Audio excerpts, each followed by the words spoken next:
All right, guys, I want to welcome everybody to episode number 5 of our Backwoods Fishing Podcast. And we've got a good one here for you tonight. We've got a lot of experience and a lot of knowledge sitting up here at this table right here tonight. So I've been excited about this, guys. I've been looking forward to this show for a pretty good while. So episode number 5 is presented to you by B&B Custom Outdoors, Jillaball Trades, AA Graphics and Signs, and Tangled Trout Cabin Rentals. And I want to give everybody a few minutes here to come on and to our live feed. And that link's not working. The link's not working. All right, let me hang on. Give us just a second right here, guys. So while we're doing this right here, we want to go ahead and get started introducing these guys here to you. And I'm gonna start with the guy here to my left, Mr. Keith Mackinnon. So Keith, tell everybody a little bit about you, man. So my main job is I run an air conditioning company in Atlanta, Fish Lake Lanier. I'm the social media coordinator for the Lanier and Oakwood Striper Clubs. And I've been striper fishing predominantly Lake Lanier for 15 or 20 years, but I've been fishing for stripers my whole life. I grew up on Chesapeake Bay until I was 12, and then I moved here. Oh, I didn't know that. You grew up on Chesapeake Bay, really? Mm-hmm. So you've done a lot of striper fishing over there. That's how you cut your teeth in. Well, I caught a lot better fish here than I ever did there because they had, really? Yeah, there was a problem with them when I lived there. Ty resent you that link. I think it's because I went back and changed it, but we're trying to get our link on here so we can share that to our Facebook and we can get everybody tuning in here with us. So while he's working on that, Jeff, tell everybody a little bit about you, man. How long you been striper fishing? You've been around a long time. I've been fishing, striper fishing for a while. I started probably the early 2000s. Bass fished up until then, and then I went on a trip with a guide, and like I probably heard the story before, it changed everything. I quit bass fishing, started striper fishing. So you're one of those that was converted. I was, from the bass to the stripers. I was, and my grandfather striper fished Lanier for years, and I've been looking at a couple of really nice mounts on his wall since I was a kid. Yeah, I'm like, that'll do. I finally caught one. I'm like, yeah, this is all I'm and gonna you catch was hooked. now. You was hooked after that. Oh so. yeah. All right, so how there's Alex Green. We've already got one tuned in here, so we're finally getting all our stuff ironed out here. We've already got a couple people coming in here with us. So Alex, tell everybody a little bit about you, man. I know you started out in the club just like all of us have, but now you got your own guide service now. So tell everybody a little bit about you. So I'm a full-time striper guide on Lake Lanier. I fish with Jeff Blair's Striper Guides. And like you said, I started with the club.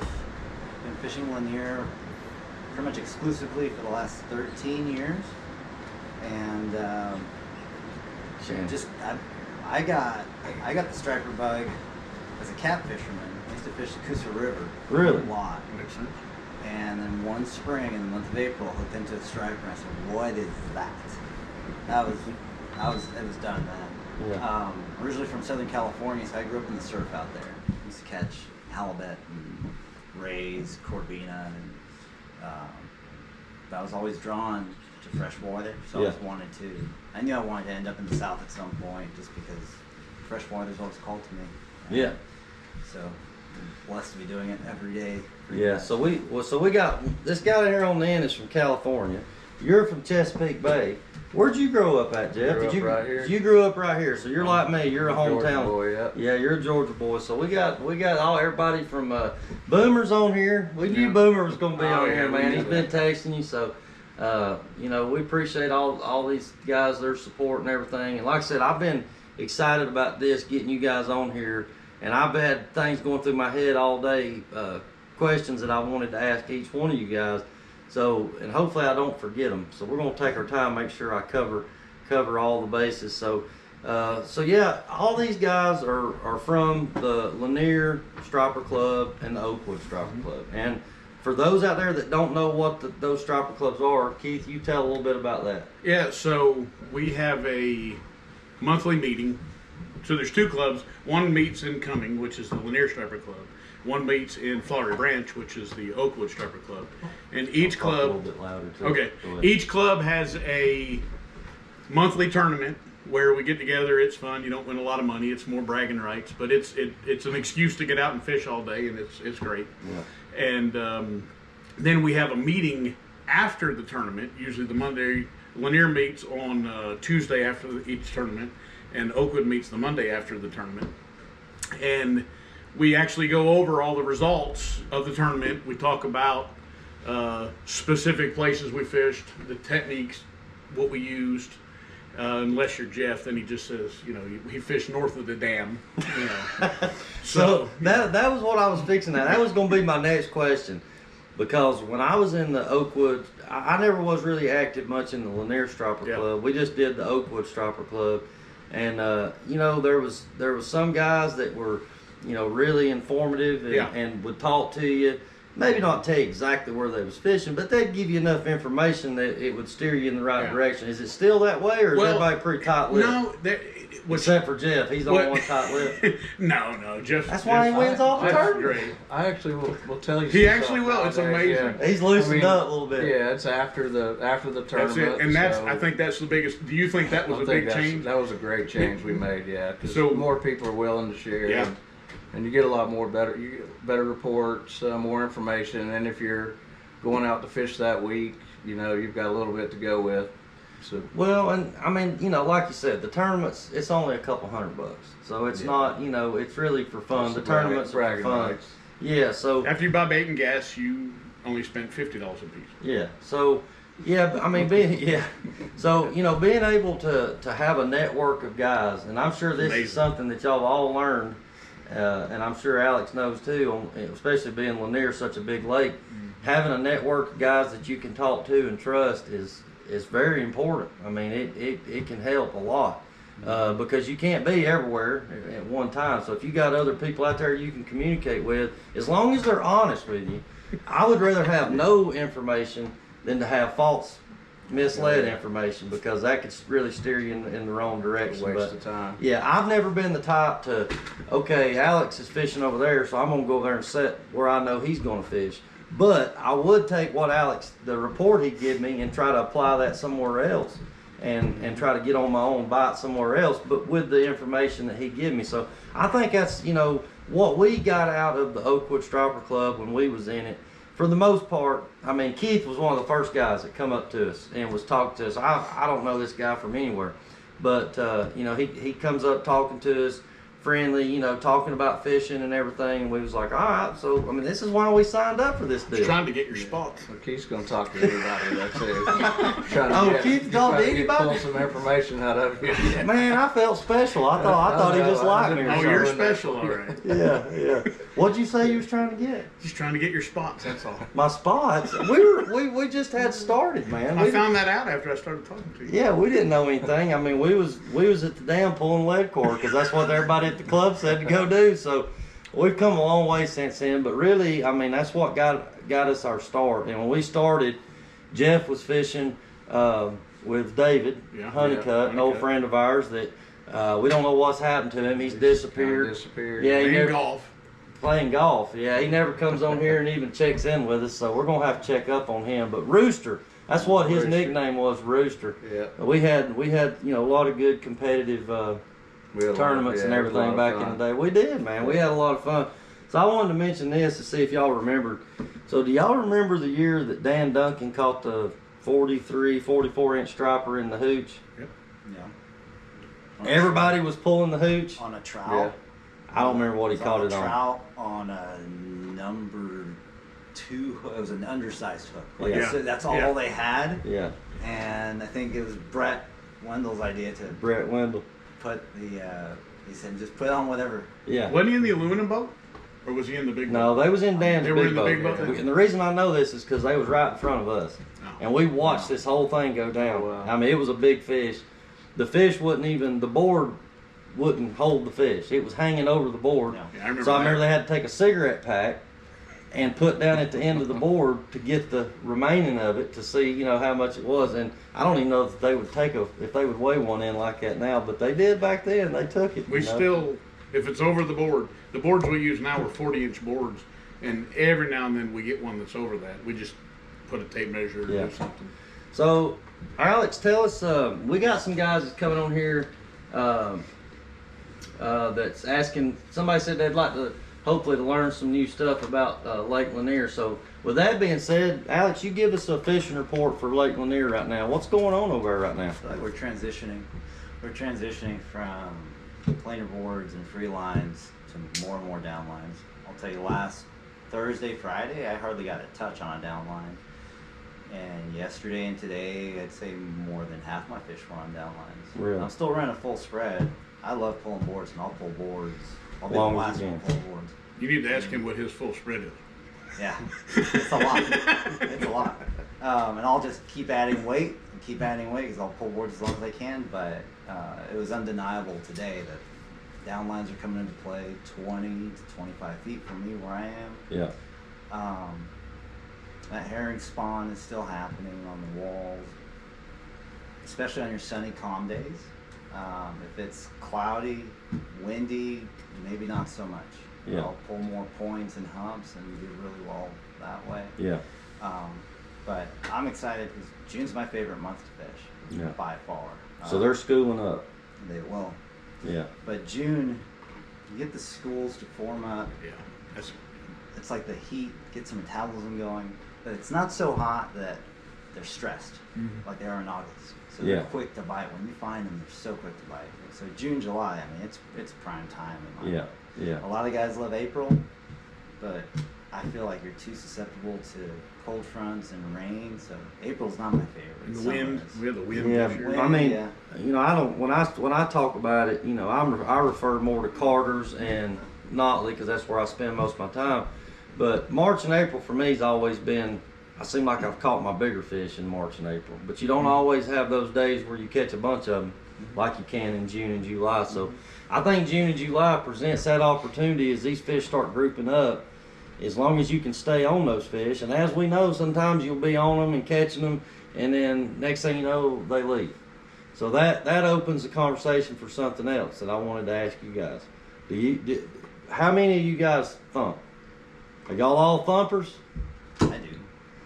I don't. You don't do it. Drives me crazy. Yeah, it's annoying, ain't It's it? annoying. It's annoying unless We do it under certain circumstances, but I fish off of a pontoon boat, and I don't think it's the same as with the guys with their fancy pool stick and all that. You know, we just take a piece of PVC or a rod and do it. But It's not as annoying as sitting next to Michael Garrow or Brad Whitehead and watching them catch fish while they thump. And True. your bait. and Michael there. fishes off of a pontoon boat. Off He of does. pontoon. So Well, it's tune time. I can't fish summer without it. Yeah. So do you do it, or do you have a box It's, that does it? it's I'll do it, but it's situational for me, and largely it's day to day. So the first group of fish, I'll try it and see how they react. Some Yeah. days it'll clear my screen and they don't want it. They don't like it. Some days it brings them in. Yeah. Yeah, me and Alex talked about that before. Some days, one of my buddies has one of the boxes with the remote, and some days you can turn it on and you can see them come to, and sometimes you see them go away. Yeah. So Yeah, I mean, I've kind of experienced the same thing. It works. It's worked really good for us at Notley. Now, there's only been a couple times that I've seen it work at Carter's, which as everybody knows, Carter's is a different. It's a different animal, but Notley's one of those places where you can be sitting somewhere not marking anything, and you start thumping the boat, and they'll just start coming up off the bottom. You know, there's times where you have to thump. If you ain't thumping, you ain't catching. But I'm like Keith, it's annoying. I mean, unless rods are bent and people are catching fish, and then you kind of forget about all that. But if you're doing it constant and nothing's happening, I mean, yeah, that can get annoying after a little while. But I was just curious. Most people, so I was years ago when I was first started out fishing Lanier. Somehow or another, I ended up pretty close to Doug Youngblood. And I'm not sure if y'all know Doug. He's a guide on Lanier, been around for years and years. But he was sitting over there next to us, and he starts beating on the bottom of the boat. And I told Brandon, I said, "What is he doing?"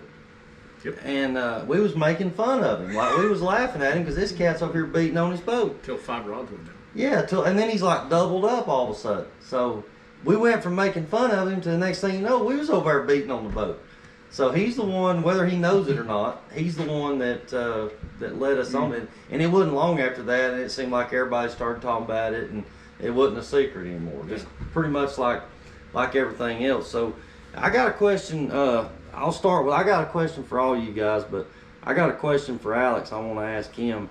And I think this question will help a lot of people that don't fish on a daily basis, maybe your weekend warriors or guys that just want to go out every once in a while. But what is your approach, Alex, when you go out on the lake, whether you fished every day or whether you hadn't fished in a while, or let's just say you hadn't really been on a good bite, but so your intentions are you got to go out there and find them and figure out where the fish are at. How do you go about? How do you approach finding the stripers on Lake Lanier? Is it something? Is it experience? You going back to places you fished, or is it you depending on your sonar? What? How do you go about it? What's your approach? It's a loaded question, but a good one. I like to think that I do a lot of my catching before I even hit the water. I do a lot of homework on where I'm going to fish and how I'm going to fish. And how I go about it depends on the time of year. Right now in May, I don't do a lot of graphing. Like you said, I go to historical places where I've caught fish. Yep. But the ones I choose will largely be based on weather conditions. Primarily sunny versus cloudy days, where I'm going to get the best wind direction, wind velocity. Because I don't like slick water at all. I always want to be in some kind of chalk. Like I said earlier about the herring spawn, if it's going to be sunny and calm, I'll look for the herring spawn. If it's going to be windy and cloudy, I'm going to points. Summertime will be different. Summertime, I will rely on the sonar a lot more. And in my head, typically, I like to go out with 12 to 20 places that I want to check out in a given day. Realistically, I'll probably hit 6 or 8 of them because I'll find fish along the way. I do a lot more graphing in summer and in winter when the fish are deep. Spring is probably when I do the least graphing. I mean, I think I could just run around with a temperature gauge and be comfortable fishing in spring. Yeah.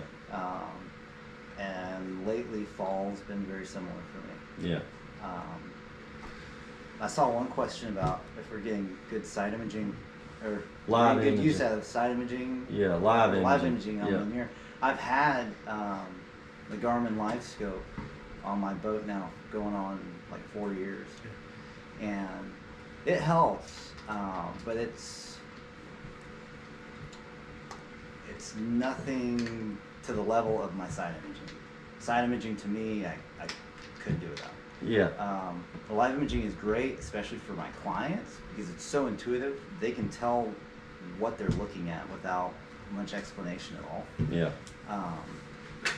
But with such a nomadic fish like a striper, I have it mounted on my trolling motor. Yep. And I use it just as a reference. Is there bait? Are there fish around here? Okay. And that's my use for it pretty much. If I were bass fishing or crappie fishing, it's completely devastating. Yeah. I mean, that's really where it's at. Gotta have it. Yeah.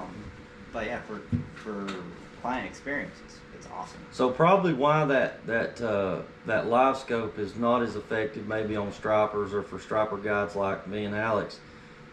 I feel like it's because of just the characteristics of stripers and how they act and how they respond to things. It's different with crappie and bass. When you pull up there and you're fishing a spot and you're sitting on that spot and you're seeing those fish for a long period of time, it's normally striper fishing is not like that. Y'all know how it is. I mean, you're on them and it's fast paced, and then all of a sudden, boom, they're gone. And then you're back looking again. So it's not like you even really have time. When you get on a school of fish and they're biting, I ain't got time to go look at no live scope and see how them fish are moving. All I care about is that rod bent down and somebody's hooked up fighting a fish.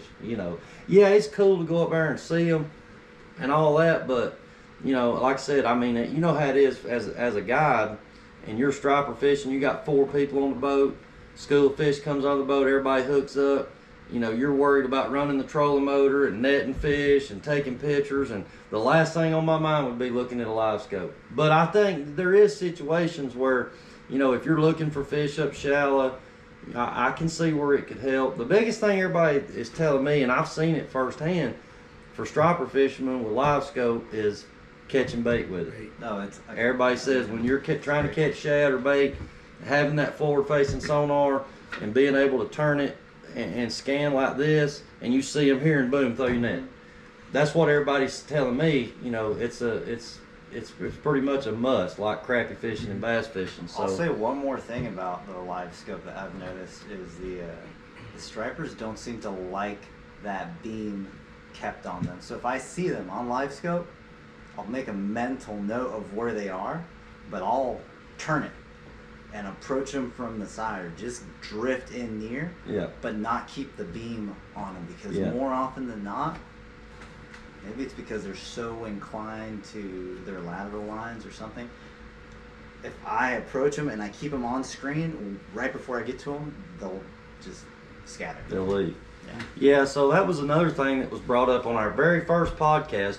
We was giving Lynn a hard time because, well, we just kind of nagging at him a little bit because we was saying that back before he had a trolling motor on his boat, he felt like he caught more fish before he had a trolling motor on his boat. He'd get out there and drift, and we was saying then, maybe there's something to that. Well, so since then, and I'm gonna call out somebody here real quick. Maybe you won't get mad at me, but I was talking to Robert Edison the other day, guy on Altoona, and he was telling me he was in a situation where there was fish out in open water, out in open deep water, but they was up real high, and he was seeing them on his side image, like you said, wasn't marking them on the 2D, which you normally don't when they're up real high. They're on the side, but he could not get them to eat. Cut his sonar off, rod started going off.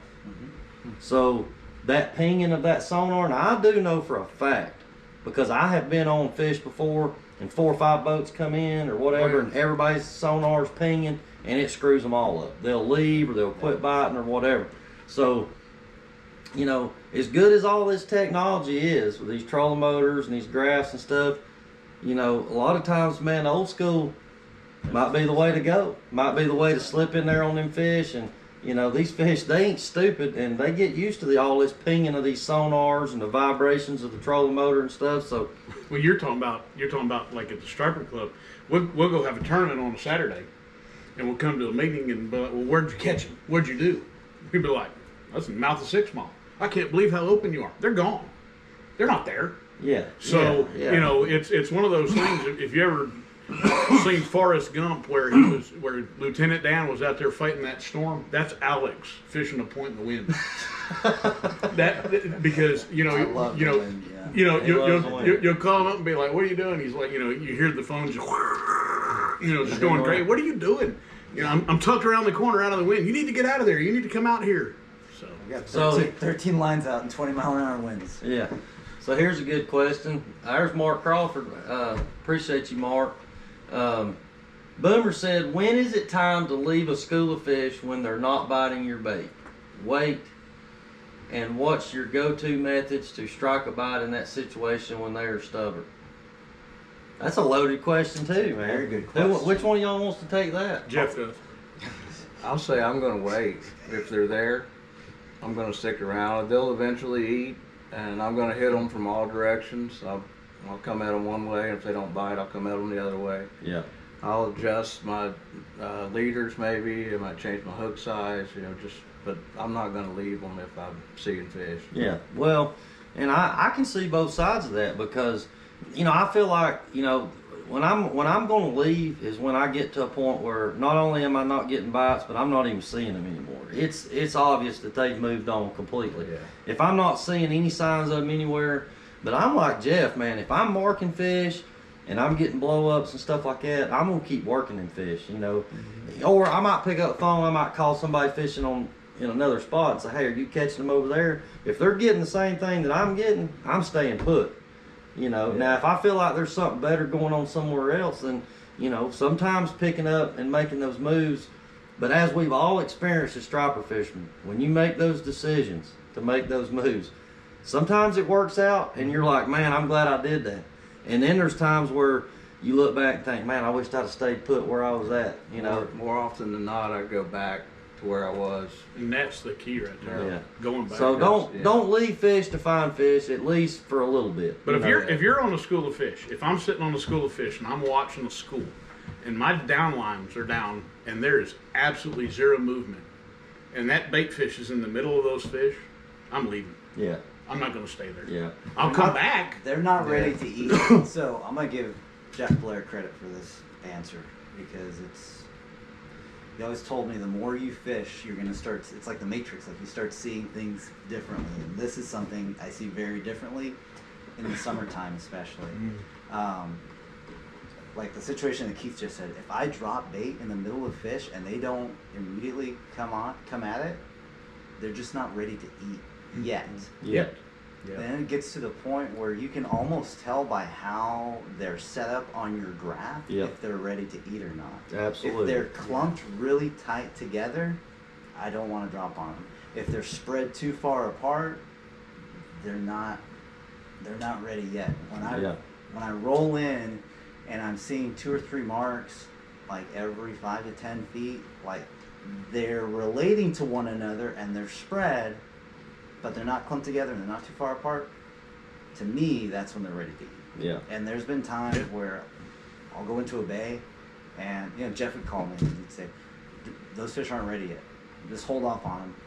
We'll go in like 30, 45 minutes. Yeah. And so you hold off and I'll see that same picture. They're clumped in together or they're too far apart. And then we go in when they're ready, and that's when you see those big time spaghetti graphs and 3-4 rods hooked up at one time. Yeah. So I think a lot. I mean, Alex he's spot on, because I was thinking the same thing. Was, the more experience you have on the water, the more experience you have reading your graph. You kind of learn. I'm trying to think of a simple way to put this, but you know what it looks like on there when fish are active and they're feeding. I mean, when they're, and I've had people on my boat, customers are like, how did you know that rod was fixing to go off? I said, because I seen him coming up. I was like, get ready, there he is. It's fitting, boom, he took off. And that amazes people that you can call that. Mm-hmm. Now, I have had them come up and look at it, just like everybody else. Window shoppers. Oh, I've had a lot of window shoppers over my time. I think everybody has. Yeah. But there is times when you're seeing a bunch of those marks, and these guys and gals sitting over here behind us, they fish with me enough, they've experienced it. Or I've said, hey, y'all get ready, they're coming up. Mm-hmm. And sure enough, you turn around, the rod's down in the water. On the opposite side, you also say, yeah, they're just straight lines. They're not doing They're just anything. sitting there. They're just hanging out. So, yeah, I think a lot of it is, knowing what you're looking at, the confidence you have in you got to have confidence in your sonar. I think that's one thing that people, where a lot of people, they just don't have the confidence in their electronics. And a lot of that is, just from just from a lack of experience, not or not, I ain't gonna say experience, but just not being out there using it and seeing it. I mean, when you're out there on good days and they're biting, you know what you're looking at. When you're out there on tough days and they're not biting, you know what you're seeing. So, and you pick up on that kind of stuff, and you can always go back to it. But what is it you like to say? The bird don't lie. Yeah, the bird don't lie. I use hummingbird. What do you guys use? Simrad. Y'all are you Simrad? Well, I've been Lowrance, but new boat has Garmin, so okay. It'll be a learning curve for me. But yeah, I'm gonna. Yeah, well, the Garmin, they've got a lot of nice stuff out. The Panoptics and all that is pretty cool. So I was always a Lowrance guy. I had Lowrance on pretty much every boat. Don't really know why, other than the first boat I bought, that's what it had on it, and I just stayed with it up until my last boat. And I let Bill Carson and Mac, they converted me from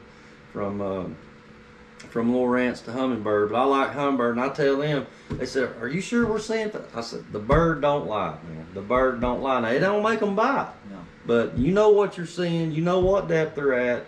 You know when they come and go. I mean, it tells you what you need to know.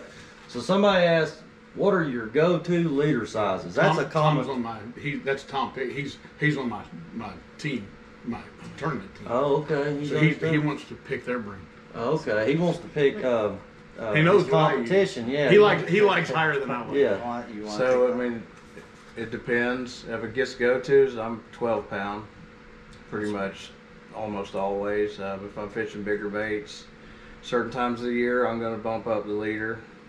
If it's summer and the fish are kind of finicky, or I might drop the leader down to a 10 pound. Really? I don't rarely ever go to 8.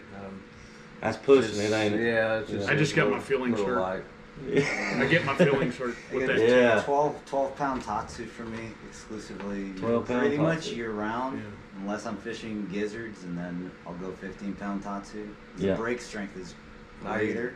use Tatsu too. I use FC Sniper because the 12 breaks at 17. Yeah, That's it's strong. You know, and if you've never done this, get a scale and test it and see what your line will break at, see what your knots will break out. I snell my hooks, and it'll break about 17 pounds, the 12 pound FC Sniper. Yeah, so I've always, you know, I've always been like this about it. You know, if I'm fishing herring, I use lighter leaders. I use 10 to 12 pound tests. Now I have been using Tatsu some, the 12 or the 15, but you know, if I'm pulling bigger baits, I try to match the size bait that I'm using with the line. You know, if I'm using bigger baits, I'll use, like say, 15. If I'm up in the river or something, I might even go to 20. But I'll use fluorocarbon leader on everything. Are y'all the same way? Same, 100%. Now, back in the day, a lot of people used to say, "Oh, just tie it straight onto your mono." But I have reasons why I don't like doing that. I feel like, you know, if you hook a big fish on 30 pound mono, even though that it's strong and it can, I mean, you're going to get it in. But after you've caught a few big fish on that straight mono, it'll stretch that mono out. And then the mono starts getting kind of curled up. And for me, when it gets stretched and curled, it gets weak and it breaks. Yep. Even 30 pound mono will break with a 20 pound fish after it gets stretched out. Yeah. So that fluorocarbon leader, to me, a lot of people think you put it on there just because fish can't see it. But I think a lot of it is that fluorocarbon, and you know, it absorbs the shock a little bit and keeps you from stretching your mono out so bad. So I'm all about fluorocarbon leaders. I never hardly ever go below 12. I have went 10 a few times, but usually 12 to 15. Like I say, 12 on herring, 15 on gizzards. Yeah. If I'm fishing the river, big baits, I might do 20. You know, that's kind of where I'm at on that. But all right, Boomer's got enough, man. Boomer's gonna keep us busy tonight, man. Did you pay him to do this? He's paying me. Boomer said, when you see a fish bolt to a bait, you have hanging from the bottom, only to turn away. Do you try to power reel as they approach to get a reaction bite? I mean, I don't know how y'all are, but you know, as soon as I see fish come up, I'm watching my rods, and if one don't go down pretty quick, first thing I'm doing is drop one down below it, reel it back up through it. You know, just some kind of movement or something to try to get a reaction bite. How are y'all? Well, I don't know about Alex, but I know Jeff and I, we fished with Striper Steve. I know you fished with Steve some. And in that situation, Steve would always reach over and he would just pick the line up. I don't do that as much as I drop the weight down and hit the bottom and then reel it up 2 times. That's how I've what I always do. done too. But or if you have somebody, I've had some tournament partners over the years that were really good at spoons. I can't stand to do it; it drives me crazy. But they'll fire a spoon down and do. You don't like a spoon bite? I don't. I didn't say that. I said I don't like to fish a spoon. I like the bite, but I don't like. Just don't like fishing with one. Yeah, I'm just not crazy about it. Yeah. I like my bait. That's just. I'll spin the boat in that situation sometimes. Oh, that's if cool. I see them, or they've come up several times but they're not hitting it, I'll just not full 180, but maybe turn it 90 degrees, and that'll raise all the lines, and sometimes elicit a bite. Or I'll change where my hook placement on the bait, hook it in the back, pectoral fin, so it swims just differently. Awesome. So you're talking about hooking? You talking about hooking the herring in the back? If I'm getting a lot of window shoppers, sometimes just changing the placement of the hook to make it swim a little different than in the mouth. Yep. Will do it. Yeah, I mean, I've seen that. I've done that at Carter's and Notley too, where, you know, this I know. When you hook one in the back, the bait swims down. You know, it wants to nose down. Versus when you hook it in the nose, it just swims around, kind of more natural. You know, but I mean, I've caught them both ways. You know. Well, I do that if they're eating off the bottom like that. I'll hook them on the belly and hit the weight on the bottom and let it sit on the bottom, and that fish will swim up because it's in the belly. Yeah. That works out pretty well. So now this is something at Carter's that we do a lot in the summertime, and I don't know if y'all do this because of the thermocline and everything. But a lot of times when I'm seeing fish on the bottom, and you know, yeah, they'll come up to 30, but they won't hit it. They'll turn and go back down. I'll drop pretty much every rod down to the very bottom till the weight hits the bottom and reel it 2 or 3 times up off the bottom. Do y'all do that at Lanier? Absolutely.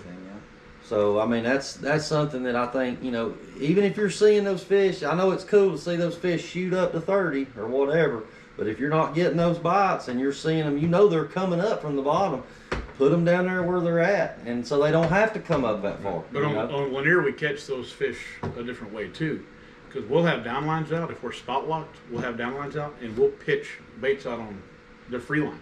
Yeah. We'll pitch free lines out of the back, and then they'll just either complete no weight or a little split shot. And as they drift back to the boat, a lot of times we catch those fish that way. Yeah. So I'm talking about in the middle of the summer, not now. I'm talking about like the water's 88 degrees. But it's basically, you know, it's natural for that herring to swim back down to cooler Oh, water. yeah. So if you throw one out there far enough, it's going to go down to where your downlines are. So basically it's a downline, but just without a weight. And more often than not, that is the bait that gets the party started. That's Because the it's first one that gets. because it's not right under. Do you think it's because it's not right under the boat? And it has the most freedom. I mean, that's your most natural looking bait. It's not on a tether. You're not on a 5-foot leader or whatever. Yeah. More. Yeah. I mean, in my experience, I mean, probably 7 out of 10 stops. That's going to be the first one to get bit. Yeah. And do you guys leave that fish hooked up ever? If And it's not a reel it in all the way? if I can tell it's a really small fish, yeah. But I'll do it on downlines. I don't do it with that pitch rod, but I do it with the downlines. I've done it, but I'm afraid it's going to tangle. Yeah, It's true. gonna make a mess. Because they run around and go where they want. Well, if it make a mess, I'm for it. Yeah. So, but yeah, that's so. What I take from that is you know, never rule out a free line or what I call a pitch rod. You know, just a spinning reel with a 2-foot leader and a split shot on there, and hook a herring or whatever. Pitch it out behind the boat as far as you can, set it rod holder, let it do its Yeah, thing. because I run a lot of what I call bobber rods, either directional corks or just a big shark bobber. And I put a downline. I put a 3/4 ounce weight on it, And let it back. about 100 feet. That way I can spot like if I have to and it doesn't get tangled because it's far enough away. Yeah. And we catch a lot of fish on that Oh yeah. on that rod. Yeah, I can see that. So, do y'all think, you know, and this is something that I've always wondered about. There's no way really to prove it, but I want to get y'all's opinion about it.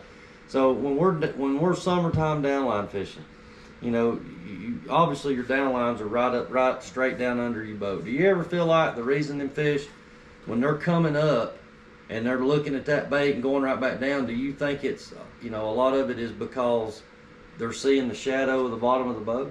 I think a lot of it is. Is that I a think a lot of possibility? it has to do with that. On a sunny bluebird sky day, the water's clear. Either that or one of the baits in your spread is dead. You missed a short bite, or you haven't changed them out frequently enough. Because if one of your baits isn't 100%, I mean, you might have 3 good ones up there, and he's going for one of the 3, and he sees one just hanging that looks completely unnatural. He's going back down. You gotta have 4 stellar baits Yeah. under your boat. I Yeah. 100% agree with that. Yeah. Too. Yeah. You gotta stay on top of that. So, all right. So I'm gonna ask Jeff a question. We've questioned Alex to death, and we must be doing pretty good about answering these questions because everybody's went silent on us all of a sudden now. So y'all need to get woke up here. But my next question is for Jeff, and it's a simple question, but it could lead to a deep conversation. All right. Are you a herring guy or are you a shad guy? Or are you both? I'm a shad guy. You're a shad guy. Yeah, That's I'm what not I fish thought. with herring because they're eating herring, but when I want to fish with shad, always. Yeah. Yeah. I think we're huh? It's frozen. Uh-oh, we're froze up. Uh-oh. We're buffered. It says hold tight, we're trying to establish a connection. Should I just restart it and go back like we've done before? Why does it always do this? I don't know. Halfway into the show. You said that before. Look, it's just froze. It's alright guys. Are we back on? I think we live again. I don't know. the live feed is froze up on us, but the camera's rolling. So we'll get back to we got cut off somehow or another. But we was talking to Jeff about the question we asked Jeff was, what's your go-to when it comes to live baits for stripers? I said, are you a shad man or are you a herring man? And your answer was shad. Shad. Yeah. And why is that? Do you think it's just because you come up at the same time I did when that was the thing back in the day? There wasn't no herring. Is that why, or is it just because that's what you love to do? I think it's because I want to target bigger fish, and I just always feel that bigger baits are going to bring in bigger fish. And I'm going to use herring to catch fish, but I'm going to use shad to catch big fish. So I've kind of always been. Hey Ty, I'm sending you this new link right now. Huh? I got it. Is it the right one? Because we had to redo it. It's right here. Yeah, I've got the new link. Okay. All right. So yeah, I've always kind of been the same way. I like, if I'm tournament fishing, man, I like to fish big baits. Or if I'm pleasure fishing, I like to fish big baits. That's just, getting those blow ups and the action on that big bait, man. It's to me, there's nothing else like that. I mean, I love it. But at the same time, I have had, since I've started being a guide, obviously I've had to learn to adapt. So that's the difference in you two guys and me and Alex. Yeah. We've had to, be prepared for whatever it is. If it's that day, the big fish ain't biting and we can go catch average size fish on herring and catch a bunch of them, we got to do whatever we got to do to make people happy. Yeah. We can't pull big shad all day long and get 3 blow-ups and not catch a fish if we can keep from it. Well, we had so Hammonds, we get a lot of bait at Hammonds, and Hammonds had 2 monster shad for the last Oakwood tournament. They were 16, 17-inch shad. They were, big shad. So we bought both of them, and we were getting blown up. They were blowing up on them, but we couldn't. They wouldn't eat the shad, and we literally drifted a planer board with a herring behind, just right up in line with it, and we got them to bite the herring, but we found them with the shad. They were blowing up on it, but they wouldn't eat it. Yeah. And then we caught them on the herring, drifting it back to it. Yeah. Pause that thought a minute.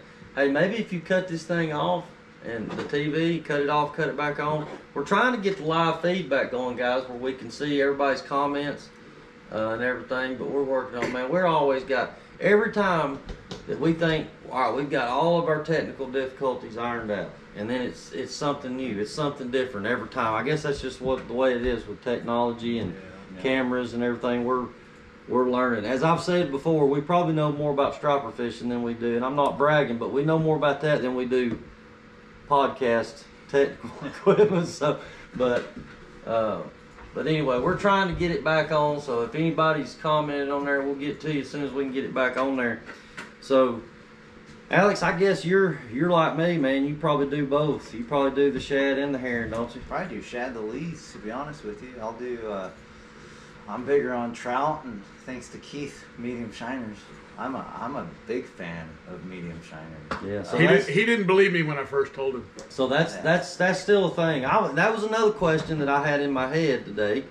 Was I kept thinking of things I could ask these guys, and I remember we got on a pretty good shiner bite over there several years back. I guess 2016, 2017. We was catching.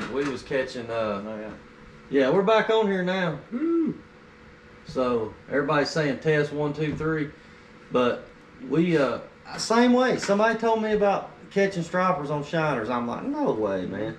Well, I had to try it and give it a shot, and sure enough, I mean, we're using these little tiny hooks, 10-pound leader, throwing them out on free lines, and they're eating them. I mean, now are they singling them out? I don't know. Or are they just getting mixed in with those threads and then the fish are just coming through there? I think they're eating those threads and it's just matching the hatch. It's matching the hatch. That size that they're keyed in on. So you can still catch stripers at Lanier on shiners. Do you Absolutely. fish shiners, Jeff? No. That'd be hard to do, man. It'd be hard to go from pulling a 12-inch bait to a shiner. I believe they catch fish, and I've got a buddy of mine's neighbor that fishes primarily shiners all year long, and he catches plenty of fish on them. And if you're on a tough bite in spring, like cold fronts coming through or something, Oh, shiners. I will not fish without shiners if I've got tough conditions. Like It is. like It a cold is. front, like we were saying, or Yeah, slick, yeah. calm, sunny day. I'd prefer a shiner over a herring or. And yeah, I mean shad. we're pulling them on number 4 and number 6 hooks. Yeah. No weight. We do 10-pound leader a lot with those just for Yeah, you the got sake to. of having it. But we get. I mean, it's a it's not a crappy minnow. It's a medium shiner. I don't even have a number 4 or 6 hook on my boat. Yeah, you do. They're 4-aught. They're Well, you gotta be 4-aught. a 4-aught though. So Jeff's all Jeff is. I can already tell he's go big or, which I kind of knew this, but I want our Yeah. viewers to know you're kind of a go big or go home kind of guy, and you can do that if you're not a guy. Yeah, you know. I'm fishing a lot different than you guys are. For Yeah, sure. yeah, and I'm I mean, not, those other techniques catch fish. I get to fish a couple days a week or 1 day a week, and I'm just going for the big 1 or 2 big fish. That's what I'm looking for. I'm happy And when I that's- beat him in a tournament with a $30 bait bill, not a $130 bait bill. yeah. Well, if you go Bait bill's catch a little them, more if expensive. you go catch them, Keith, you don't have no $130 bait bill. Yeah. But then you I ain't got a got no $100 gas bill. I ain't got no time. So it don't really matter. That's Jeff in the- Craig's the only guy I've ever fished with that dropped on a blank screen in a tournament, like a white screen. I said, "What are we doing here?" Oh, I think that these big fish are solitary. 10 minutes later, 36-inch striper off a blank screen. Yeah. And that You knew they were there. it gets you thinking like big fish is going to be solitary. Yeah. If he's rolling with schools, those 25 inchers.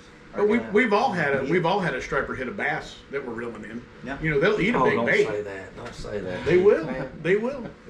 They will. I'm We telling don't you. want to get all the bass guys fired up. I didn't say we were using them as bait. We were No, accidentally but, using them. Guys say, the dang stroppers are eating all the bass. If a bass fisherman has a couple bad days, then the stroppers are eating all of them. I've heard that over and over and over. But as we know, Not on Lanier. there's plenty of bass in Lanier, ain't and there? great bass. Yeah. Like Yeah. I'm so impressed with what the spotted bass population is doing right now. I mean, as a guide, I appreciate 4 and 5 pound spots Oh, day yeah. after day. Yeah. I mean, it's With kids and it's stuff, booming. it's great. Even adults. Yeah, I mean, It's I unreal. had a group of guys from Newton today, and they loved catching 4s and 5s. They're pulling drag. They're pulling drag on striper gear. So you fished. Boards, everything. You fished today. What's the water temp over there right now? 79 when I got off the watching. 79. That's pretty much where we're at Carter's and Notley. So I've questioned these guys to death, man. I want to give everybody a little bit of a report on the lakes that I fish on Carter's and Notley, and it's pretty much the same thing as what Alex was saying about Lanier. We're transitioning from spring to summer. I think there's several different things going on right now. I think you still pull a spread like you talked about with split shots and letting them further back and all that kind of stuff, but you got to have the down rods ready too. I mean, it's almost like you got to have a little bit of everything right now because you never know from day to day. I think there's a lot of different things going on. As we've talked about before, there's no certain thing that works all the time. There's sometimes there'll be 3 or 4 different kind of bites going on at the same time. That's right. They can be fish deeper, be a downline bite. They can be bigger fish up shallower. But going back to what we was talking about, the difference in fishing the big baits like what Jeff does compared to what me and Alex do, you're the one that's going to get the big fish and win the tournaments. Now me and Alex might catch more fish just because of the way we're fishing, but the way you fish, that's how you got to fish to win these tournaments. And I think you being a part of those striper clubs for so long, you've obviously picked up on that. It doesn't matter. You're weighing in 2 fish. Right. Nobody cares if you caught 30 fish or not. Right. What matters is you got the 2 biggest fish. Well, you go to a club meeting and you're like, "What'd you do?" We caught 14 striper. It was amazing. What was your biggest? It was 26 inches. How many did you catch, Jeff? 2. 2. Yeah.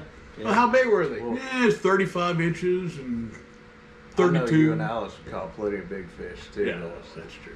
Well, but I guess I found myself kind of caught in the middle of that because I know that I need those smaller baits a lot of times to just catch fish, but at the same time, I know what I need to do to catch a big fish. So a lot of times, I'll go above and beyond, and I'll try to have some bigger baits. I'll try to have you know, some herons, have some smaller baits, have shiners or whatever.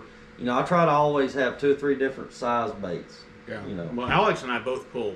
I don't know about you. You'll have to answer this. We pull monster spreads. How many rods? What's a big spread for you if you're pulling a big spread? How many?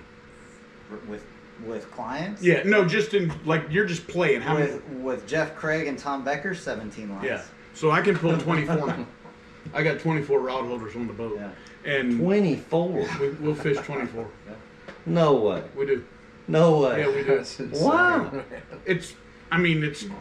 We're stupid.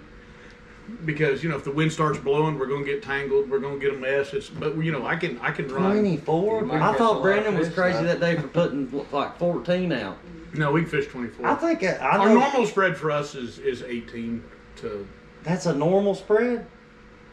But See- there's 4 people when we tournament fish. There's usually 4 of us, and all I do is drive the boat, and they man the rods, and But let me ask you a question though. And I mean, obviously, I commend anybody that can run 18 to 24 rods and keep all that going and keep baits fresh, and especially if you're doing clients. I commend you for doing that if you can pull that off. But let me ask you this question: do you feel like it handicaps you at times from getting into places that maybe you need to be? well, yeah. I mean, if we've got the full spread out and we're coming across the point and a bunch of fish blow up several hundred feet away, I'm not jackrabbiting or firing up the big motor. I'm going to kill. You know, Well, my bait. So, I'll use this for an example. We was at Hartwell a couple years ago fishing the SBC, yeah, and the fish were up in these coves, like these little tight coves. you can't turn. There's no way you could pull up in there with 18 rods and turn around. Yeah. There's no way. So we was going up in there with like 4 to 5, 4 to 6 rods out because we was having to make real tight turns, and we was catching just as many fish that day as I feel like if we would have Yeah. had 18 rods out. And the reason we do it, we're doing it when we're searching.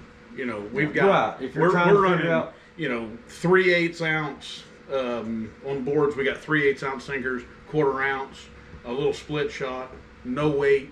Different small bait, medium bait, big Yeah, bait. yeah. And then something I was talking to Jeff actually at the last tournament. He gave me a tip. We were putting our big shad out on the outside, pulling real shallow. He said, "Pull them in, then you can pitch to them." And we did that in that last tournament. You know how many fish we caught? None. But we did it.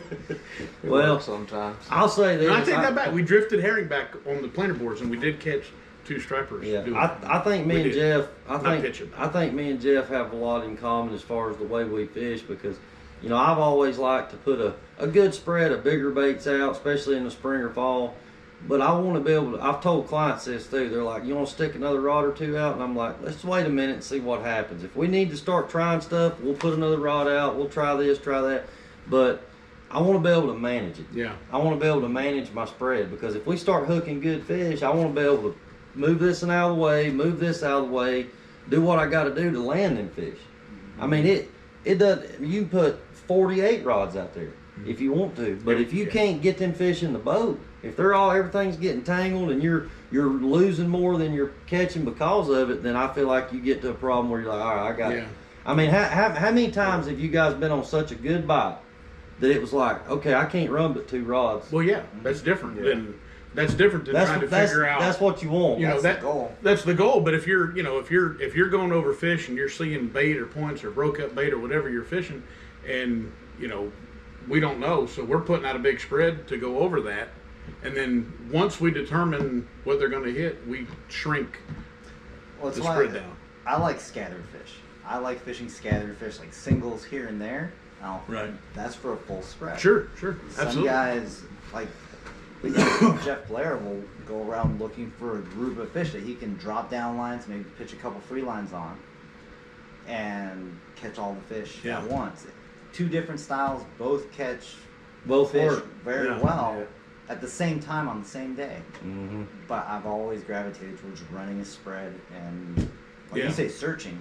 Yeah. And then if I find something really good, I'll pull my Yeah. boards in, maybe figure 8 or. See, I fish a lot like Sit on. Alex. You know, I'm going to put it. If I find some place that I want to fish, I'm gonna put the spread out and I'm going to fish it. Yeah. And we ain't going nowhere for an hour. Yeah. You know, Blair will literally drive 2 hours and not drop a bait. Yeah. I mean, I've been on the boat with him. Yeah. We're driving around. You know, we've ate a sandwich. We drank a couple Cokes. You know, we're just chilling. All of a sudden, it's like, bam! How many did you end up with at the end of the day? We caught 15 fish. Yeah, Yeah. all at one You time. know, and it's awesome. Yeah. But Yeah. you know, it's hard for me to do that. And I'd rather have bait in the water than that's just. Well, I know Lanier's different than what I deal with on a daily basis, but you know, I'm kind of like Alex. I'm like, man, I'll get out there and fish them scattered fish because, I mean, as y'all know, there's days where you can look everywhere. You might not find that big group of fish that you're looking for. You're not going to see those huge schools every day unless you're Jeff Blair. Yeah. I don't know. He's You got just described my last year.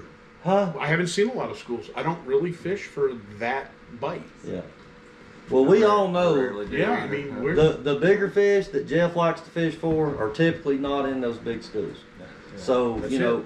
yeah, so I mean, looking for those big groups of fish, people say they ride around 4 or 5 hours looking for a big group of fish. You know, you might have could have caught a couple. In that length of time you was riding around, you could have probably caught several fish if you was just fishing, you know. But it's to each his own. Everybody's got a different style. You know, my thing about riding around looking for a group of fish for 4 hours is if you don't find them after you've rode around the whole trip, and you don't find them, you're going to have some mad customers or some disappointed customers. So I've always feel like, you know, yeah, it never hurts to make that effort to find that big school. But I'm going to be honest with you, most of the times I found big schools, I was just fishing. Mm-hmm. And I just, either I stumbled up on them or they found me or I found them. I don't know. That's But the as way far it as, was for me too, yeah, when I rode mean, up on 'em. but as far as going out there on a daily basis and, you know, like I said, I love to see Jeff's, his graph shots that he posts on there, because it's awesome to see that and everything. But well, Lanier's crazy right now because, you know, if you're running a guide trip, you can catch 15 bass, 20 bass on a trip, and gar. And oh man, don't get me started on gar. I love the garfish. My 10-year-old son. you like the garfish? Man, I love it. I actually have. I actually like it too. I have. That's three. They I should have have- a gar panel. I The have. gar panel. I actually have rods dedicated to it. Bait runner reels. Are you serious? I'm dead serious. This is supposed to be a striper I'm podcast, telling y'all. you, We man. can't be talking about gar. You catch a 5-foot gar on a spinning rod. Well, now, all right. So you know what though? That's good. Y'all brought this up because here's something else that I'd like to ask y'all. Do you feel like that the gar run the stripers off? Yes. Yes, sir. Yeah. I've always Especially felt like when they that show too. up in numbers.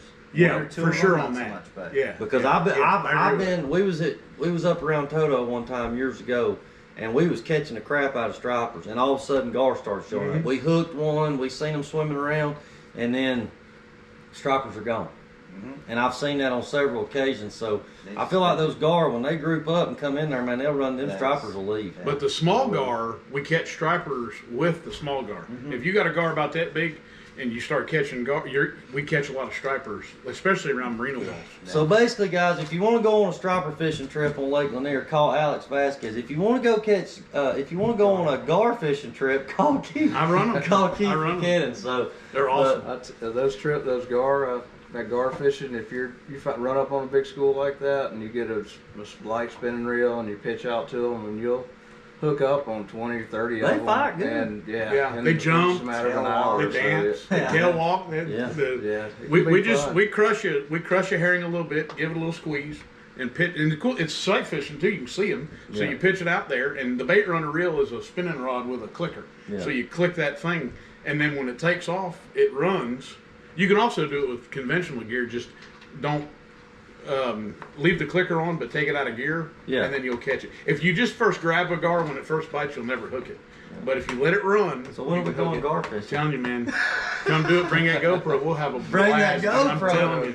Oh man, we've already got a catfish video in the works, so we have to do a gar. We'll do the gar. Oh man, I tell you what, you know, whatever we got to do. It's awesome. So look, we're gonna change it up right here for a minute. We're starting to get down to the end of this thing, and so We don't- unfortunately, I only had one set of planer boards that I had enough stuff to put together in one set. So I didn't have enough for all three of these guys right here. But one of these guys is gonna get this set of planer boards tonight, okay? And the way I was trying to figure out a fair way we could do this. we were going to Nobody fight, left but her I in. didn't want to hurt Alex. Yeah, we didn't have enough room up here. Yeah, we've heard Alex. You know, he's a good striper fisherman. I wouldn't want to mess with him outside of the fishing either. Mini So Hulk over here. Mini Hawk. So one more question, Boomer. All right, Boomer. One more, and then we're cutting you off. Do any of you cut up some bait and chum over a school to keep them interested in the area? I mean, I have cut bait. Now, what I've always done is I'm like what these guys was talking about with the big shed, with finding the fish with the big shed. Mm-hmm. If I'm pulling big baits and I'm going through a spot, it seems like every time I go through that area, I'm getting blow ups, but I just ain't hooking. They're just being lazy. You know what I'm talking about, Jeff? Yeah. I'll anchor up right there close by and cut bait them. But as far as, you know, just throwing out a bunch of bait, you know, I mean, the only time I would throw out a bunch of chum is if I was somewhere and they wasn't nothing there. If the fish are there, there ain't no sense in feeding When them. you're feeding them, yeah. I mean, I'll throw live baits out, not cut up, but live baits at a point right now. yeah, But take your net, there's- pop them, and if there's fish I've seen on side imaging, but they won't bite. I'll take a net full and just throw them out there. yeah. So I've learned that Nice. at Carter's. At the end of the day, I've dumped my bait out that I caught that morning, and I'll start dumping bait out, and all of a sudden I'll look down, I'm marking fish, and bass are busting, and I'm like, so yeah, I mean, if I do any kind of chum and boomer, it's the same thing what Alex just said. I'll take, if I got plenty of bait, which if you're paying $12, $14 a dozen for herring, taking a big net full of them and throwing them out everywhere, that's hard to stomach. Well, something that Boomer does is he'll save dead bait because I fished with him in the Lanier Stripper Club because we use that to pre-fish for both of our teams in the Oakwood Stripper Club because they fish one weekend and then the next weekend. And what he'll do is if it works if you're spot locked, he literally cuts them up. I don't do that. What I'll do is my cut bait is a little bit different than most people. I don't do the traditional cut bait like you would do, pull it and do that. I'll sometimes take a bait and cut its stomach open or cut its tail off and throw it out, but it's still alive. It's a cut bait, but it's alive, and It's a wounded bait. a wounded bait. Yeah. Which is funny because one gets hit and nothing will even look at it again. But sometimes you get their guts out. Well, a lot of Spark it. people, and it's you think stripers are coming up and they're rolling on gizzards. You think, well, these fish are feeding up, but a lot of times stripers will bottom feed too. We all know that. We've been around Lanier long enough. We've watched the guys from the bank reel in the big stripers cut baiting from the points and stuff in the wintertime. So we know that stripers will hit cut bait. That's always it's always been a backup for me. So anyway, we got sidetracked. One of these guys is gonna get this set of Yeah, playing I got for us. one question on there. Oh, one more Looks question? interesting, yeah. Which lake is the best for catching? Not necessarily the biggest, but the best fishing. If I was taking my son to just go catch a bunch of fish, I'd go to Hartwell Hartwell. because hybrids. And I say Clarks Hill for numbers. Yeah, see, I would I've go. never I caught would. less I than would go to 30 Hartwell so. just because at certain times of the year, it's the hybrid thing is pretty easy. Yeah. So West Point, that can be a good lake for I've never numbers. fished West Point, A lot of white bass, a lot of hybrids. and I live not too far from Altoona, and I have fished Altoona, but I don't know how to do the hybrids there too well. So just to sum that up, Sean, real quick, I feel like Notley, and let me ask you this, Alex. Tell me what you feel like is a good day on Lanier right now, numbers wise. If you can, 10, Overall 15, fish, yeah. like just fish, including Stripers, stripers, 8 to 12. So if you catch 8 to 12, that's a good day. That's a good day. Yeah. And overall fish, you're going 20, 30 right now. If the Now- bass are biting, you might get 30 fish. Now June, you're looking at 15, 20 stripers. Yeah. In June, July, you get double digits. Might occasionally have a 30 fish day. And yeah. Yeah. Yeah. So I feel like Lanier and Notley are fishing similar as far as the numbers, because if I go up there and catch 8 to 12, 15 stripers, I've had a good day. Mm-hmm. And they're not dinks, but they're not giants either. Yeah. They're just a good average size fish, like a 30 to 34-inch fish, which is a lot of what y'all are catching at Lanier right now. So I think the bites are kind of comparable from Lanier to Notley right now. Now Carter's, as you know, Sean's fished Carter's with me too. Yeah. Now I've had days at Carter's where I've caught 30 fish, but it was 25. Carter's is a challenging lake to fish though. Yeah. So I would pose a question like, where could someone that maybe doesn't fish as much as the four of us do, where would they do the best? And for me, it's Clarksville. Yeah. Clark's Hill. I mean, just blind pulling baits. It's easy fishing. Well, back my in the old, opinion. back in the old days, what you talk about Robert Edson. I've been on guide trips with him in the past. Back when you could go up into the cut there by the dam, and we would start the morning off with 5 hybrids that were close to 10 pounds. Yeah. 8, 10 pound hybrids, and that's fun. That's Yeah. a fun fish to Yeah, catch. Altoon is fishing good. But down there. now, they put that thing, you can't go up there, and I haven't been to Altoon in a long time. I fish there in the it wintertime. can be good. We catch a lot of white bass and crappie Yeah. in February, but Well, I started out, so pretty much how I started my guide service was working for Robert. okay. And then I went from Altoona was real far for me, so not long after I was working for Robert, and I also worked for Jeff Blair some too on Lanier until I come up here and started doing my own thing. And so, speaking of Robert and Jeff, they've both been mentioned a lot, and I'll make this announcement. I'm working on Robert and Jeff Blair both. I've got them both. I think I've got them both convinced to come on this thing a little bit later in the year when things slow down and we're not as busy. So hopefully I can get, because I feel like Robert and Jeff are the two guys that really helped me get started and that really had the confidence in me to book me trips and put their customers on my boat. So it's only fitting for me to get them guys in We'll here. go gar fishing because I told Jeff I'll take him gar fishing next winter. Yeah, that way we'll have something to talk about. Yeah. I don't think Jeff would come on here and talk about gar fishing. No, but we can go gar got- fishing, then he can come talk about stripers. All right. So we're gonna give one of y'all's gonna get this set of planter boards if y'all can answer this question right, or whoever gets the closest to it being right. Okay. And I'm not gonna ask a Lanier question because y'all already know everything about Lanier. So, and y'all don't have to jump to conclusions. Everybody's gonna get an answer. So, what is the lake record striper on Notley? Lake Notley. Who goes first? You go first. Take your guess. I think it's like 54 pounds. 54, that's your answer. All right, what's your answer? It's gonna be tough for me because I don't know Notley, but I'll go 38. I'd say 51. 51? All right, so the lake record striper on Notley is 53 pounds and 12 ounces. So you was the closest, Keith. So you get the planter board for right now. But, all right. I'll let you borrow one. That fish was caught. Take the last And that's, really, you talk about a 53 pound fish. I mean, that's, when you're going up there catching 8 to 12, 15 pound fish every day, it's hard to imagine a 53 pounder. But that fish was caught in April of 2002 on Lake Notley. Okay. Almost 54. 53 pound, 12 ounces. So I'd love to have an opportunity at a fish like that or just see somebody else catch one like that. Now, the state record striper, y'all know what that is? Y'all know what the Georgia state record striper is? 56. I don't. I I think know it's out of Russell. Is it Russell or Clark's Hill? I think it's like Russell. I thought it was 62. 63. You're on top of that. It's 63 pounds is the Georgia state record striper. It was caught in like 1967 on Wasn't the, it on, like Oconee, on the Ocoee River. Yeah, Cody.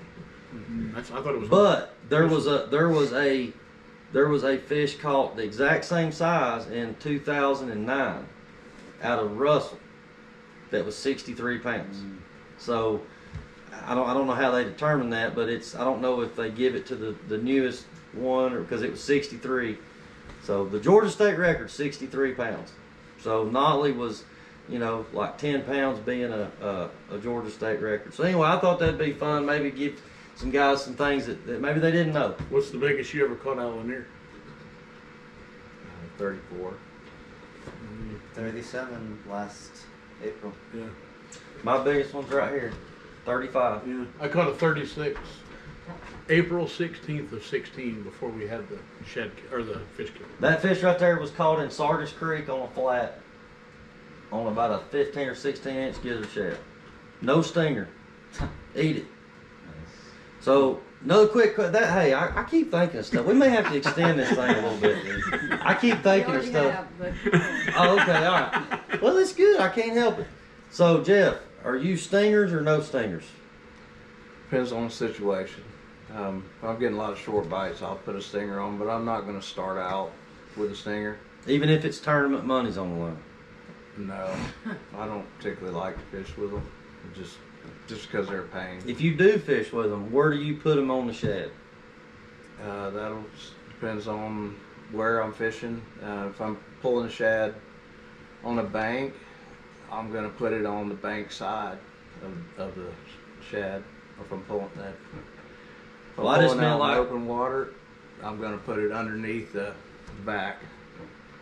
Okay, I understand what you're saying, and the reason for that, see, I've always liked hooking them in the belly with the stinger, right at their butt. Yeah, you know, that's I feel like they swim. You know, if you put it in their back, if you don't get it just right, sometimes it can kind of mess them up. They don't swim right, but like you say, if you're in real shallow water or a lot of blowdowns and stuff for them to get hung into, like you was up in the river and you put that stinger in the bottom, it's subject to get hung. You may get hung up a lot like that. So, you know, I don't really like running stingers. When me and Brandon fished together, Brandon was like, I ain't putting no dang stingers on there. But, you know, hey, sometimes you have to, if you didn't, there's been a lot of times I've said, man, if we didn't have that stinger, we wouldn't have caught those 3 or 4 fish we caught. Oh, yeah. But I wanted to ask you, are you a stinger guy? Because some people don't like running them. I don't. Yeah.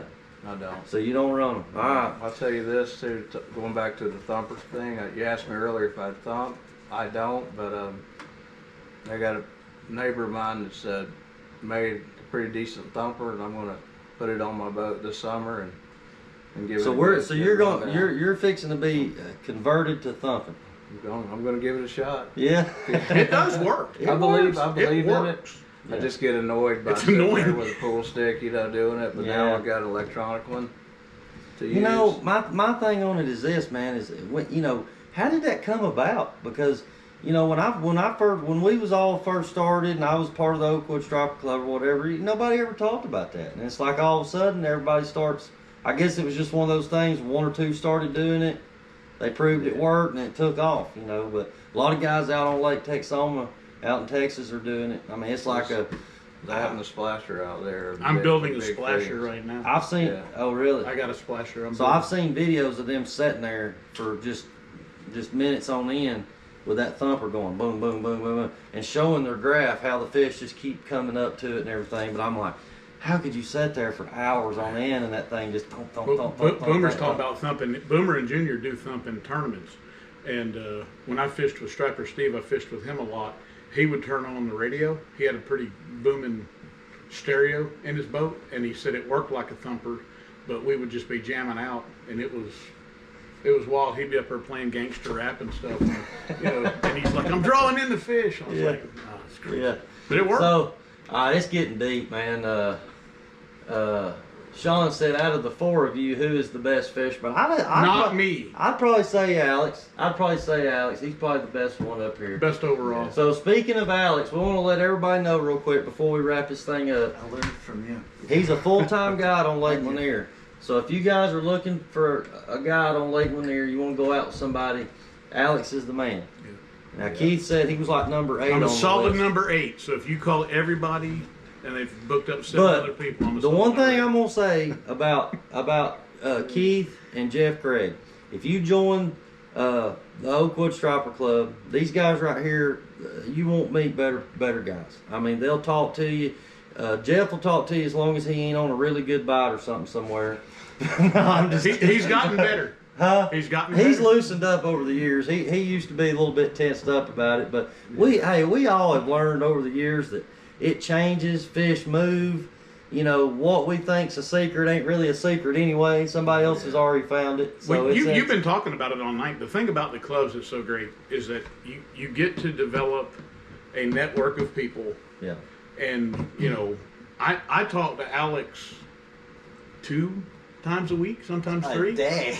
You know, You blow up my phone. I do. I talk to other people a lot more than I You talk got to you. to, man. You got to. But I drive around a lot. I talk to a lot of people. Yeah. But for every piece of information that I give to Alex, I get 10 or 15 tidbits of whatever, just seasonal movements, just whatever. If you're only fishing on the weekends, you know, unless you're talking to somebody that is actually out there doing it all the time, you're not going to have a clue. I have 10 years of logbooks at this point, and it's still not as good as I'm fishing open water. I don't need to know what creek he's in.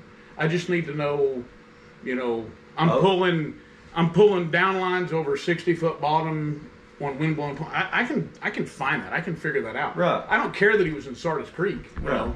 So. Well, you know, as we all know, they're all not going to be in one spot anyway. So, you know, that's what I was saying earlier. If Alex told me I'm catching them, you know, Gainesville Creek, you know, in open water, you know, I'm not going to go over and cut him off or mess him up or do anything to jeopardize, you know, our network of working together. That's right. I mean, that would be stupid of anybody to, if you got somebody that's giving you good information, don't mess it up. And the easiest way to mess that up is by somebody doing something to where somebody can't trust you anymore. Yeah. And then they ain't going to want to talk to you anymore. And if somebody tells you... take that information and apply it somewhere else. If Alex is catching them in the mouth of Gainesville Creek in open water, I can probably go to Sardis or Ada in the mouth of those creeks in open water and catch them too. Or somewhere else. I can apply that information. Ask about the timing too. I always ask. Yes. To me, time of day is important, if not more so than location. Oh, timing's everything. Because I'll talk to people afterwards and we all catch our fish within the same hour. Yeah. Or 45-minute period. They turned on and they turned off no matter where you were on the lake. Yeah, so I'll say this real quick. I know we just keep going on, but you know, one thing that I've picked up on at Carter's is, you know, when I catch fish and I take pictures, I go back and I look at the time that I caught them fish. Because I can say I caught them fish off that point at 9 o'clock yesterday morning. So tomorrow, I'm going to go back over off that point at 9 o'clock, and I'm going to see if there's something to that. Yep. If there's something to that timing thing. If you pick up on that, pay attention to that. He's exactly right. That can be very... Well, Alex and I both look at the fishing forecast, the barometer forecast, but then something he turned me on to was the Windy app. That's been the biggest game changer. The what now? It's called Windy, and it's an app that shows the direction that the wind's blowing, so that if you're out and, you know, you're trying to stay out of the wind or you want to find the wind, the Windy app actually shows the miles per hour, the direction of the wind, and it shows you sheltered stuff. It also shows you that raw stuff where he can do the Lieutenant Dan of his out there. And like Alex said, now the wind, I know it can be a pain in the butt, and I'm just like anybody else. I hate fighting the wind, trying to live bait fish, but sometimes you can use that wind for your advantage. I mean, you get a wind blown bank or a wind blown point. Sometimes it'll push that bait up there and create that perfect opportunity for a feeding frenzy. Yeah. So, you know, the wind is not a deal breaker. You know, I understand if it's blowing 30, it's hard to pull a 24 rod spread. That ain't happening. Listen, I want to see Keith pull a 24 rod spread in 30 mile an hour wind and pull through a school of guard. The last time I pulled a big spread, we did spring break. We had 30 mile an hour wind, and I ran a trip on that Thursday afternoon, 30 mile an hour wind. And I had to put the boat, I fished out of a 25-foot tri-tune. And I had to have the motor on, the big motor on, in reverse and drive with the trolling motor to keep under 1.5 miles an hour. But we caught fish that day. We had a really good day. Yeah. But, no, days like that, we're not pulling that many rods. Now, Matthew said he didn't thump when he's pulling big shads. I've never thumped when I'm pulling big shad either. That's probably why Jeff Craig don't. Matt pulls shad that make yours look small. Yeah. Okay. He'll drive to North Carolina to pay $12 for a 3.5 pound shad. Well, he's doing what he needs to do if he wants to catch a big fish. He'll do it. But he may get skunked 5 trips in a row too. It happens. I mean, that's just part of it. That's how it is. We'll catch them on shiners. So we got to wrap this thing up, guys. I do have a pineapple in the boat. You do have a pineapple? One right now, yeah. You got one on you right now? It's in the boat. Oh, in the boat. I have a pineapple. He asked if I have a pineapple in the boat. Okay, so that's your good luck thing? All right, no bananas, guys. No bananas. But No pineapples bananas on the work. boat. Yeah. Pineapples No work. banana. It's the anti-banana. There you go. So we're going to have to wrap this thing up. I got to get up in the morning and do a trip. Alex has got to get up and do a trip. And Keith's got to go catch guard. So I'm going to Savannah. Oh, he's going to Savannah. Never mind. So anyway, man, y'all, I've had fun. I mean, this has been fun. I really wish we had more time. But I want you guys to come back another time. But real quick now, before we get off here, tell people if they want to join the Oakwood or the Lanier Stripe Club, tell people how they can do it. So There's Facebook groups for both. We both have public sites. Obviously, on the public sites, you're not going to get a lot of in-depth information, but you know it's going to be general stuff. When you join the clubs, we have more private sites that we share information a lot better. Both clubs have websites. It's LanierStriperClub.com, I believe it is, and OakwoodsStriperClub.com. And I run both the Facebook groups for both, so you can just go to Facebook and find it, and there you go. We have a GAR one too. Oh wow, cool. I'll say too that add to that the clubs. I mean, I met all of you guys in the club. Most of the guys that have put questions up there in the club. Yep. I mean, there's a lot of good fishermen in both clubs, and a lot of them willing to share a lot of knowledge. I mean, we met. We figured it out earlier. It was somewhere between 12 and 15 years ago. At the club. Yep. This is how long we've known each other. Yeah. So these clubs have been around for a long time. They're established with you know, it's not just beginners. It's not just a club for beginners. I mean, there's guys like Jeff and Alex and Keith that have been doing it for years, and y'all have a lot of knowledge. You know, at least a lot more than what somebody starting out would have. And you could, you know, I know you're not going to give somebody your GPS coordinates, but you could still point somebody in the right direction and put them on the right track, and that goes a long ways because the pattern. You can tell somebody a pattern, and that can go. That should be all they need. That should be all they need. If they can get out there and take what you give them and apply that somewhere else. So, man, I've had a great time, and I want to make mention of this too before we get off here. Our good buddy, we want to let everybody know we're thinking about our good buddy Mac Farr. I know he got some bad news. Captain Mac. Yep. Yeah, Captain Mac, and but just wanted him to know that we was thinking about him, praying for him, and. So he's somebody that, you know, I don't know. It's like I told these guys earlier. I've never heard anybody say a bad word about Mac, and that's, you know, in this business that's hard to come by because there's, you know, a lot of people's butted heads or they don't see eye to eye. But Mac's just one of those guys, you know, a fellow striper fisherman, somebody that I've always looked up to. Pioneer, really. He really is. I mean, he's one of the pioneers of Lanier. And so we're wishing him the best. Our thoughts and prayers are with him. So you guys remember him. So, and before we get off here, we want to thank and to I want to make mention of this too. Y'all guys have accomplished one thing. This has been the longest podcast that we've ever done. I think we're over an hour. We're like an hour, almost an hour and a half. Okay. Because we couldn't get Jeff to shut up. If Jeff would shut up. Yeah. Hey, I tell you, I was worried that, you know, I knew Jeff was a quiet guy, but I feel like we've been able to crack him open a little bit here tonight. So it's been fun, and I've enjoyed, you know, you guys being here. So we want to thank B&B Custom Outdoors, AA Graphics and Signs, Jill of All Trades, and Tangled Trout Cabin Rentals. And thank all of our great partners. And go check these guys out. Lanier Striper Club, Oakwood Striper Club. Alex, tell people how they can get a hold of you and book a trip on Lanier. JeffBlairStriperGuides.com and Jeff Blair Striper Guides on Facebook, all the social medias. Call Jeff Blair Striper Guides if you want to book a trip on Lanier. If they book up 7, you can get me. Yeah, if he's got 7 boats booked, then Keith will be in line waiting on to take you gar fishing. So, all right, guys. Appreciate everybody tuning in, and we're going to get off here and get into bed where we can get up and go fishing. We'll see you guys next time. Thank you. Awesome.